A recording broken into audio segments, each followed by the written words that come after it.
Saturday night, we'll find out if Tony Ferguson can defend his top 5 lightweight status in the UFC against Beneil Dariush, who is in his prime, and he's riding a 6-fight winning streak. Man, it's super risky for Ferguson, and it's so sad to see him slip from the top 3 like that. Oh, man, it hurts. It actually hurts. He's being used as a stepping stone for Beneil Dariush to get into the top 5 now. But I feel like Tony Ferguson, the El Kukui, he will defend his top 5 lightweight status, and he'll stay at the top, remaining at the top, and he won't finish his career like this against taking an L from Beneil Dariush, because Tony Ferguson will Darce choke Beneil Dariush. You heard it here, folks. You heard it here first. Tony Ferguson will submit Beneil Dariush. Or maybe get a decision, I don't know. But I know Tony Ferguson will win this fight, and here's why. Tony Ferguson wins his fights with his crazy and high pace, which his opponents can't keep up with. They wear down. They will under the pressure. They either make a bad mistake, shoot a bad shot, get submitted, or they simply just get gassed and they can't defend themselves and they get battered. Tony Ferguson also has an unorthodox striking style. It's really tricky. It catches people at times, especially with those spinning elbows. He has unorthodox scrambles. He likes to scramble. It helps. It helps with Tony Ferguson's game plan to be crazy and up the pace. You know, scrambling, it uses a lot of energy, and Tony Ferguson has a lot of energy to use because he has crazy cardio and endurance. I never seen him tired. He always has a high output, and he has a steel chin. When he can get rocked, but he's usually conscious. He's never out cold.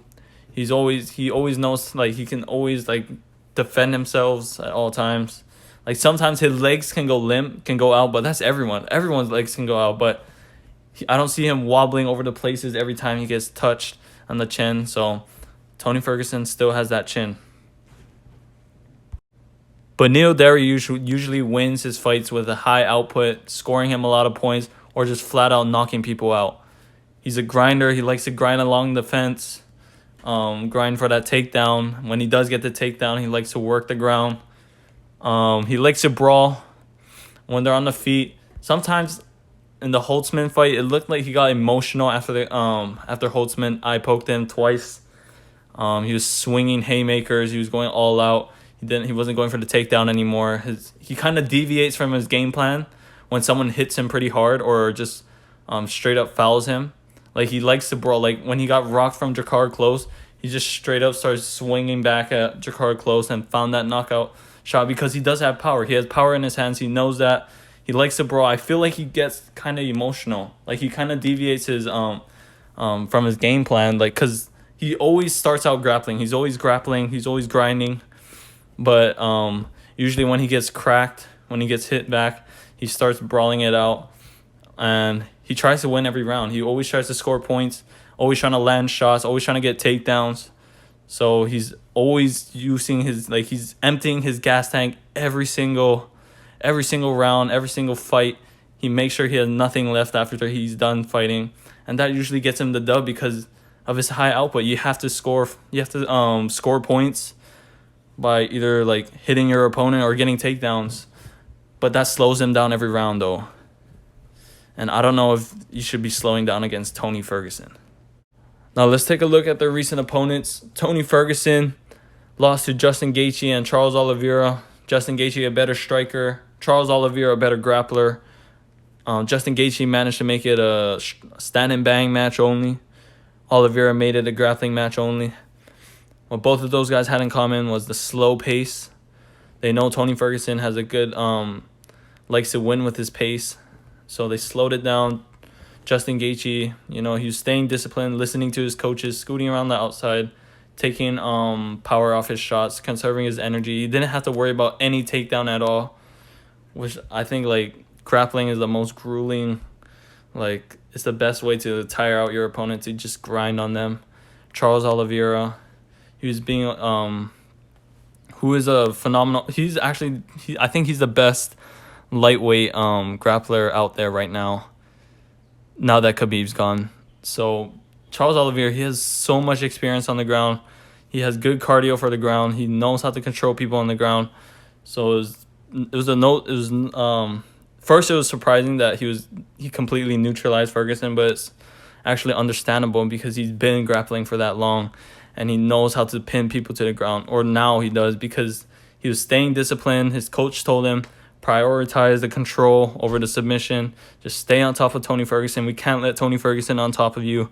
So Charles Oliveira just stayed on top of him.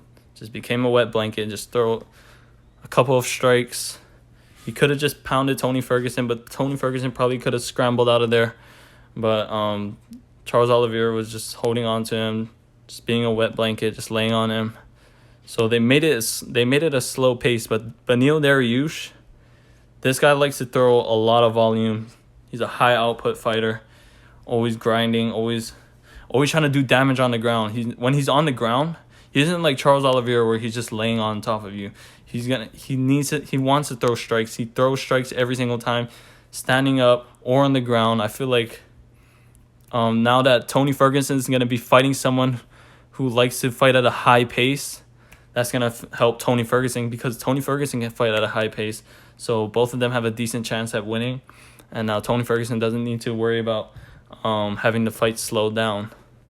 Taking a look at Dariush's opponents, Diego Ferreira and Holtzman, they're not on the same level. They're nowhere near the level of Charles Oliveira and Justin Gaethje, but Dariush is still a good opponent. I mean, Ferreira is a good opponent too.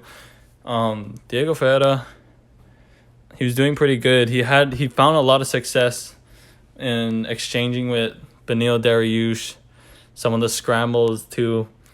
Diego Ferreira, he was kind of slowing down. He was letting Dariush just control the center, dictate the pace.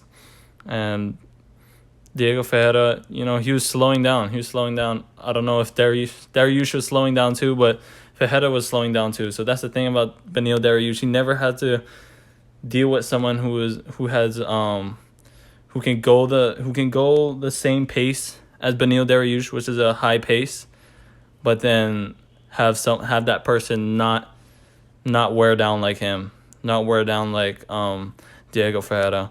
So I feel like Tony Ferguson has a good advantage over Beneil Dariush, because Beneil Dariush didn't have to fight a guy who didn't have a gas tank to match and go above Beneil Dariush's pace. And Holtzman, him and Dariush would trade, exchanging. It looked like Dariush got emotional over there with him, which is understandable. He poked his eye, but it was on accident.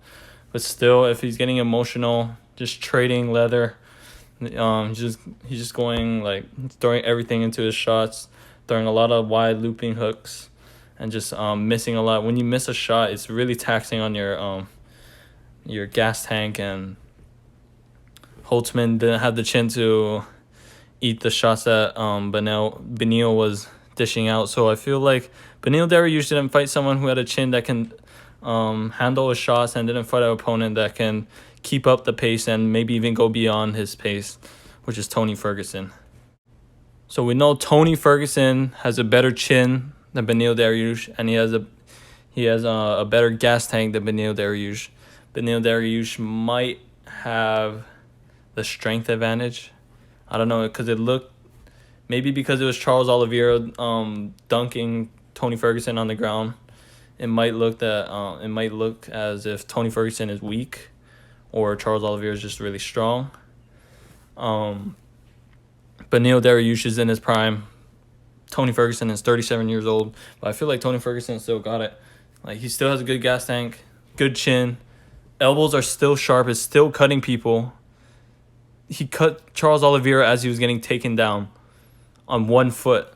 He sliced open and above Charles Oliveira's eyebrow, like, while he was getting taken down. So if you get cut on, like, a bleeding face, a cut on your face can change the fight. Like, it literally, like, blood can go in your eye, or just maybe even skewer the judges' scorecards. So I feel like Tony Ferguson this is a really good stylistic match for Tony Ferguson. The question is, for most people, is Tony Ferguson washed or not? Because Beneil is in his prime. He's in his prime, and a lot of people think that Beneil's grappling is better than Tony Ferguson's. I just think Tony Ferguson just fought a better guy. Charles Oliveira, the best lightweight grappler now that Khabib's gone. So I feel like Tony Ferguson can still make scramble situations, especially when Charles Oliveira is like really tight on the ground. He gives no space at all for Tony Ferguson to move. He's a wet blanket. He knows how to grapple. He's a better grappler than anyone else in the lightweight division. And yeah, Beneil Dariush has good body kicks, power in his hands. He has a power advantage over Tony. But that's basically it. So yeah. So this is my prediction for the fight. Beneil Dariush, he's gonna edge out the first round because they're gonna be feeling out. Beneil could grind Tony against the fence in the first. Tony Ferguson can get back up, make scramble situations, start working Beneil Dariush. Beneil Dariush wins the first round. Second round comes around. Beneil Dariush is slowed down a little bit. He's not as